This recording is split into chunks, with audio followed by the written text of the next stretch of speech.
Hi guys, my name is Bas and welcome to the very first episode of my R and RStudio tutorials.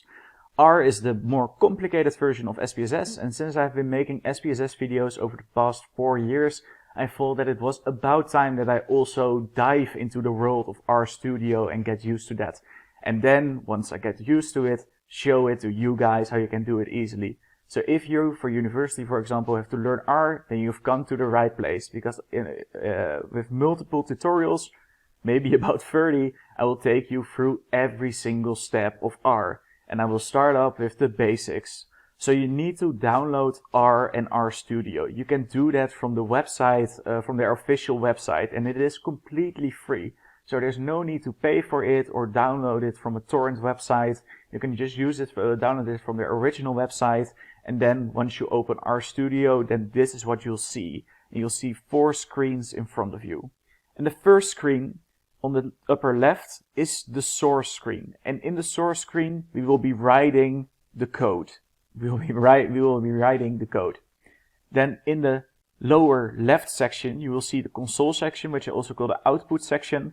Because if we type a code over here, then the output, so for example a graph or some values we want to know, or a table, will be shown over here in the console, so in the output version. Then if we make some new values or variables, those will be shown in the environment section on the upper right section. So this will be filled with variables and values we name. Then in the lower right section, there's actually a few subsections. At files, you can just see, for example, all the data sets which you want to use. In plots, if you actually plot something, then it might appear over there. Packages is really important. I will tell more about it in a minute. And there's the help section. And how does the help section work? Well, if you go to your source screen and then write the question mark and then what you want help about, for example, the mean, and then press Ctrl Enter, then you will get to the help section of the mean, in which it describes it and gives a few arguments and values and examples, so to make it really clear. So the help function is really helpful. So just type the question mark and then mean. So to get started, we will practice with a few small examples, because R also works like a calculator. So if we would write 4 plus 5, well, if you would type 4 plus 5 and then press Ctrl Enter, then in the lower section we would actually see 4 plus 5 equals 9. So that's really easy. We can also use, for example, the sum of 4 and 5, the sum function. And if you would select that and then press Ctrl Enter, then you would see in the output section that the sum of 4 and 5 equals 9. We can also use it to, for example, find out the absolute value of a certain number. So the absolute value of -9, then you select the code and press Ctrl Enter. And then you go to the output screen. You'll see that the absolute value of -9 equals 9. So now we can get started with a few more functions. But the first thing I want to tell you are 2 important things. The first one is that if you, in your source screen, you write something with a hashtag in front of it, it does not recognize it as a code, but as a note. So something you can write for yourself. So for example, now we're gonna practice with examples.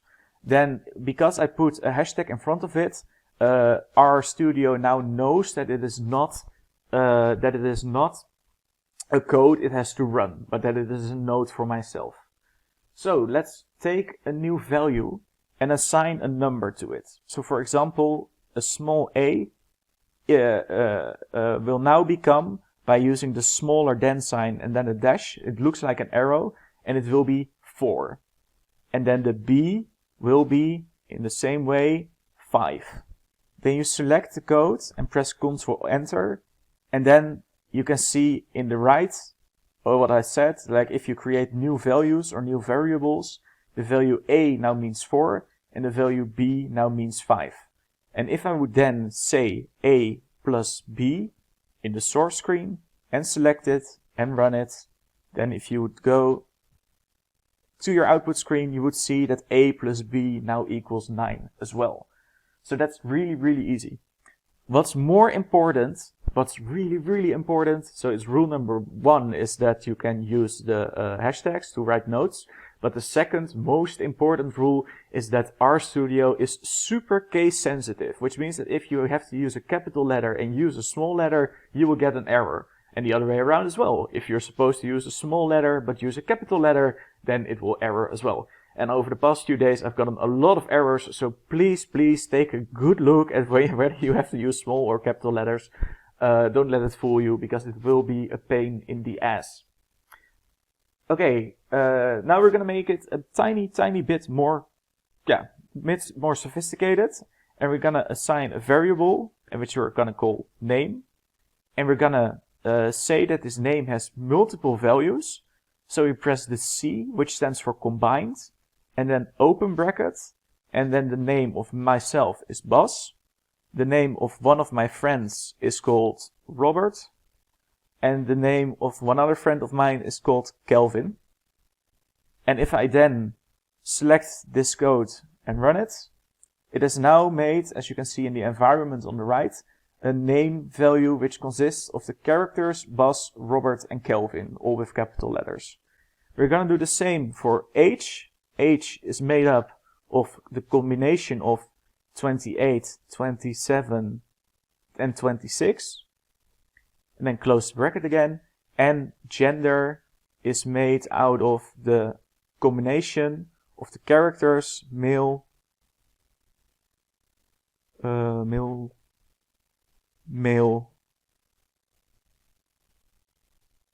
and male, because all 3 of us are males. Then if we select the age and the gender code and press Ctrl Enter, then in the environment you can now see gender and name equals the 3 males, and the names are Bas, Robert and Kelvin, and the age is 28, 27 and 26. So we are now going to take a look at something which sounds really difficult, but it actually is not, and it's called the packages. If we take a look at the lower right, you can see all sorts of packages which consist of data sets and mostly functions. There's a function for almost everything in R, but you have to know which which data set to download.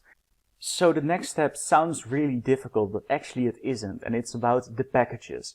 Because as I've already shown on the lower right side, there's a lot of packages which all contain data sets and mostly functions.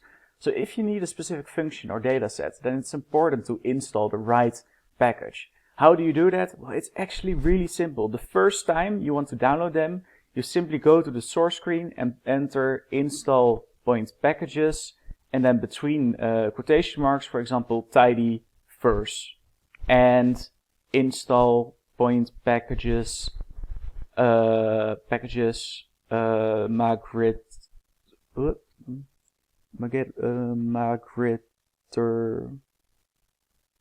Yeah.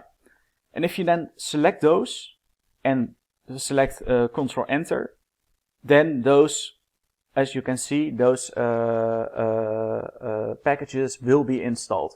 So that's the only thing you need to do to actually install them. You only need to do that the first time. The second time and the third time you open R, you do need to select them again by typing library and then between the brackets, in this case the tidyverse, and below that, then in this case the library, and then Magritter. Yeah. So the first, and then you select the code and run it. Okay, so the first time you actually open R and you want to install or download a package for the first time, you use install point packages. And then the second time and third time you want to use it, you use library and then between brackets the names. Make sure that you use, when installing the package, the quotation marks, while when you use the library, you don't need to use the quotation marks. That's an important difference. And if you now don't know where to find a certain function, so for example, in a minute we're going to use the function data frame. If you don't know in which package it actually is, then go to Google and ask, and Google literally R data frame function package, and then it will show you instantly in which package contains the data frame. So just use Google. I know that all of you are smart enough to use Google. You're not fooling me with that you can't do that. And of course, for every single tutorial I make, I will show you guys which packages we will be using and how you install it, of course. So in this case, we're going to use the tidyverse and the magritter. So we're going to make a data frame, and we're going to do that, and we're going to name it, buddies, because it's going to be me and my friends. And it will be made of, so it consists of data point frame, and then of name, age, and gender, the 3 variables we've just created. And then what we're going to do as well is press Ctrl-Shift-M, and it shows the pipeline function. And if you then press enter, you can write something else. And in this case, we want to view the data frame. So Ctrl-Shift-M shows the pipeline function, which means and else. So you write something, and next to that, you want something else. And if you would want something even more from a view, then you would do a pipeline symbol after that as well. So you use that as an AND function. We want this and that. So at the end of the line, use the pipeline function. Now we select the code and press Ctrl-Enter, and then a new data frame, so a small data set, in fact, opens with 3 respondents, their names, their ages, and their gender. It's as easy as that. And now, last but not least, we're gonna we're gonna select and filter out of this data frame. We're gonna select and filter a tiny bit of columns and rows out of that. And how do you do that? Well, first you write the name of the variables, and it's gonna be buddies. So that is gonna be the variable to look at for R. Then you press Ctrl-Shift-M, and then next you're gonna select in this case only name and age. Those are the only 2 columns we want to actually see. And then you press the pipeline function. Then we want to filter it, and do the filter that age needs to be higher than 26. So one of the respondents will fall out. And last but not least, and then you do the pipeline function again. And last but not least, we want to arrange it by age. So we're gonna select only the name and the age variable, so not the gender.